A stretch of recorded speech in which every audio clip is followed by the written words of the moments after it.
in the area.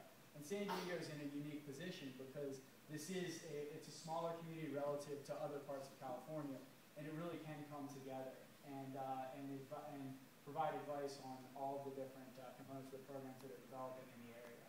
So I just wanted to kind of give everyone an overview of how complex the issue actually is down here, but what it'll ultimately be. So on the back end of these programs, it's a mishmash of a lot of different sources of funding. The goal is to make it, for the homeowner, all that they see is the incentives and the quality assurance and the marketing. So that's, on the front end, it's got to be very different than how confusing it is on the back end. So that's one of the goals for the program administrators here. And then just some numbers to throw out.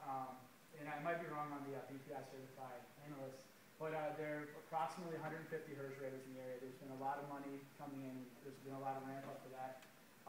There are somewhere around 10, maybe a little bit more, BPI analysts in the area, one BPI accredited company, one home performance with Energy Star certified company, and that's another accreditation that may or may not be coming in.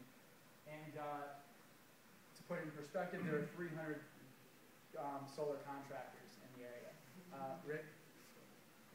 Oh, I'm just videoing you for posterity. I'm going to hold you to the truth here. But I did have a question. Can you go over this DOE retrofit ramp-up program? That's the first time I've heard about that. Oh, sure. So the retrofit ramp-up is a grant that came in. It's a statewide grant.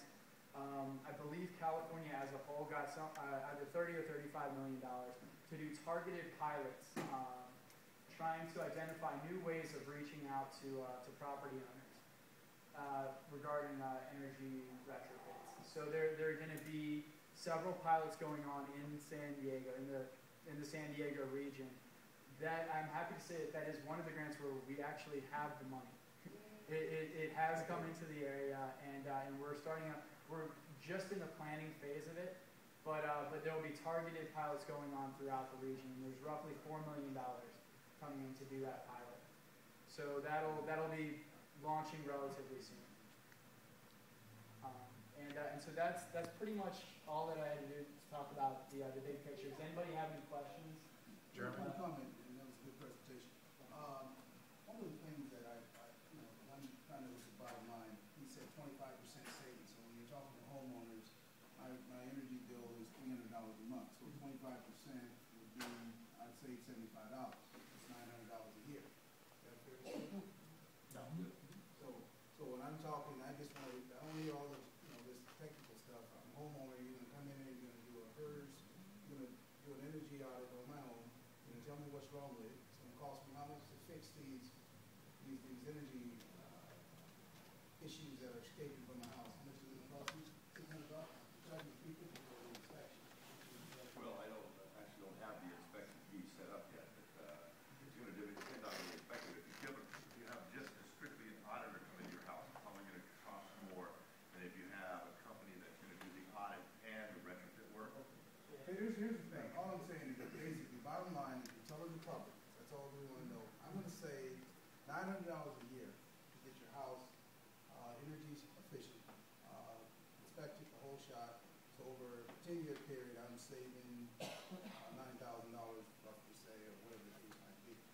So that, as long as SDG&E doesn't hike the bill now, certain years they want to charge more for trade. So that's what we're looking at. Bottom line, we're going through all of this. So I, as a homeowner, know that I got $75 a month extra to go spend on my grandchildren. All right. I just want to find out where we're at. Well, yeah, I mean, and it's going to vary. Once again, you got to throw the disclaimer out. It's going to vary from home to home. Every situation is different. But potentially, yeah, I mean, the idea is that when you're doing a retrofit, it's one to provide comfort, but also to provide savings ultimately. Sorry, other questions? Yes. Well, not a question, just a comment. One of the things that we all need to be cognizant of is that mentally, the thought processes of people are changing now. They want energy efficient homes. So the homeowner, yes, is obviously thinking bottom line. There's no doubt about it. But I'm just saying that more people are going to want to do it because they want to help save the environment, and they want to reduce the carbon footprint. You're laughing at me, but I talk to people every day I work at San Diego State and we do the green programs, and people are calling just to learn about it so that they can understand how they can reduce their own carbon footprint without even going out to do jobs. So I think globally the world is changing, that we realize we're just screwing up the planet and we want to be part of the solution. So that's going to be part of it. And he just make a good point. For San Diego, and we've done some research too. You look at just strictly the energy savings with our climate zone, it's very, very difficult. Even inland, it's going to be difficult. So I don't want anybody to think, but you're right. People do it for other reasons than energy efficiency, comfort, safety. But strictly on energy savings, because of our climate zone and our weather, the savings in our cases will not be that great. So that's part of the education of how you can motivate people to do these kind of things here. So it will be a major hurdle, not impossible, but our climate zone does make it more difficult compared to like in New York or other places where the weather's more extreme and that type of thing. So it's going to be a challenge. My only concern, and I'm sorry for this, but I'm about ready to lose my house. So what the hell? Why am I worried about fixing energy holes? I mean, you're in a climate where America, I'm not saying you personally, where Americans are losing their homes, by the hundreds of thousands.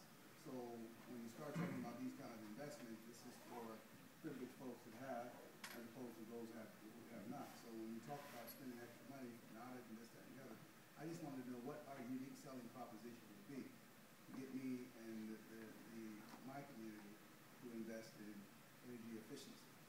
And I could definitely talk about that. We'll refer to people who are involved. I'm just making a comment. I'm sorry. No, it's helpful because that's something that definitely needs to be addressed. Yeah, I can add on to that. There is a value outside of just what are the energy savings going to be to my home. There are a lot of people that go out and get an air conditioning upgrade or get new windows because that's what they think they need to do in order to make their home more efficient. When in reality, we may be able to come in and spend $50 on weatherization materials and really dramatically impact someone's electricity bill. The problem is that you don't know any of that until we go out and do the assessment. So there's some other values there that aren't included in just strictly the savings. It's the knowledge that someone gains about what they've already got.